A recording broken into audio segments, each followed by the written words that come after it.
Let's start with the drug levodopa. Why do we call it levodopa? Well, dopamine doesn't cross the blood-brain barrier, unfortunately, so we have to use the L enantiomer of dopa, L-dopa, or levodopa. L-dopa enters the brain via L-amino acid transporters. So they're very specific transporters that actually actively move L-dopa from outside the cell or outside the brain into the brain area. Toxicity of levodopa include anorexia, nausea, and emesis. That just makes sense because it's affecting the chemoreceptor trigger zone. Other symptoms include postural hypotension and tachycardia. And remember that levodopa is contraindicated in patients who have psychosis because you're going to worsen the psychotic symptoms.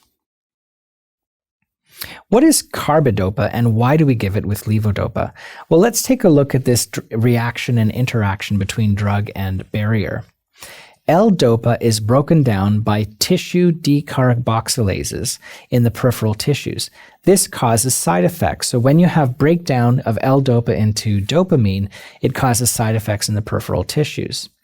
Carbidopa blocks dopa decarboxylase. You get prolonged activity of action and more transmission and movement of L-dopa into the brain. You also have fewer side effects peripherally. That's why we give carbidopa in association with the levodopa. Let's talk about dopamine agonists, bromocriptine and pramipexole. Bromocriptine and other analogs are ergot alkaloids. They are partial D2 agonists and they increase the activity of dopamine pathways. They may be used in combination with L-dopa. The side effects of drugs like bromocriptine include nausea and vomiting through the CTZ, dyskinesia and confusion, and postural hypotension, which I had mentioned before with L-dopa. The ergot alkaloid-related side effects that are specific to bromocriptine and pergolide is pulmonary infiltrates and erythromelalgia. Erythromelalgia is a very unique kind of a skin reaction, and you can see a woman and her daughter. You can see the woman's hand is very swollen, very red, very inflamed. You can take a look at the feet as well, and they're thickened and red and inflamed, and they can be very, very painful. Let's move on to the other dopamine agonist called Mirapex, which has just come onto the market recently in Canada, has been in the United States for a couple of years. It's a high affinity D3 receptor agent. Now remember that most of the agents are D2 receptor agents. So when we say that this is a D3 receptor agent, that makes it kind of unique. We can use it as monotherapy or we can use it in combination with levodopa. Adverse events are same as bromocriptine. Anorexia, nausea, vomiting. Remember, it's working on the CTZ. Postural hypotension and dyskinesia. The major adverse events: confusion, hallucinations, and impulsivity. Almost like a psychosis, but not quite. One of the unique things that you see with this particular drug is something called narcolepsy, or the tendency to fall asleep very quickly.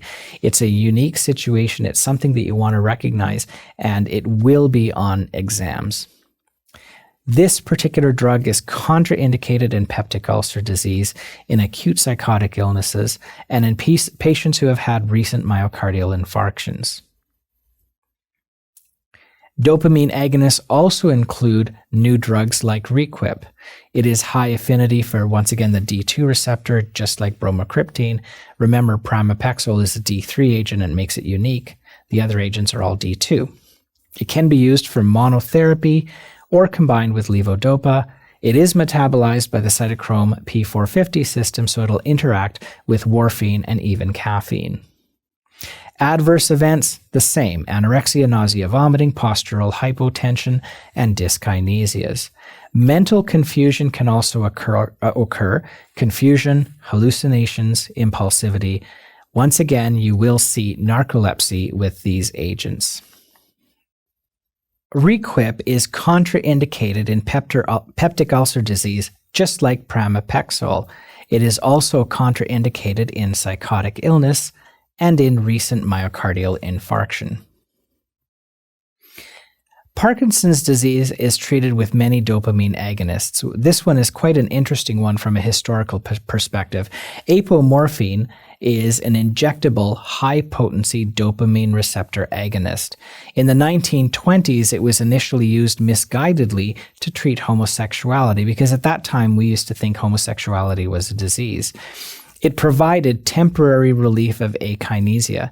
This drug was made famous by 2 movies. The first movie was Imitation Game, and the second movie was Patch Adams with Robin Williams. Patch Adams gave apomorphine to patients with Parkinson's disease and brought them out of their 20-year stupor, and all of a sudden these people came alive. And he was one of the first people to actually discover the pathology and pathophysiology of Parkinson's disease. Alan Turing was a computer scientist in the 1920s. He invented the very first computer, and he was portrayed in the movie Imitation Game, a fantastic movie and a very tragic end to a very brilliant man. The side effects of this drug include anorexia, nausea and vomiting, and postural hypotension with dyskinesia. We often pre-treat with anti-nauseants before we use this medication. This is a medication I think that is important for your exams in terms of knowing that this is a parenteral drug. It is not given orally, and it is a very high potency drug.